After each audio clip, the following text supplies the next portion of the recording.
হ্যাঁ এটা কি?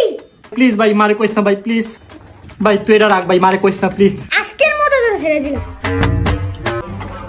কি হলো আগে নাকি এ ফুল কেটে দিবে? ও তোর গার্লফ্রেন্ড আছে না? আমি আগের থেকে জানি আমি আজকে আমি শিওরিটি দাঁড়া আজকে মার কাছে প্লিজ ভাই তুই মারে কইস না দাঁড়া তোর লাগে আমি একটু ব্যবস্থা করতেছি 20 থেকে 100 টাকা দিয়ে কাম হইব না আমার ডাইরেক্ট 1000 হ্যাঁ বাবু কি করো কি কি চলতেছে এখানে?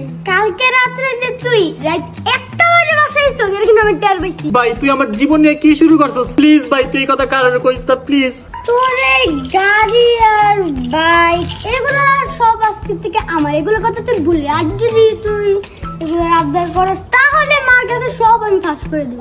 মা কেসে তোমার ছোট পোলাই জীবন চুরি করা শুরু করছে আমার ছোট বলে কি করছে?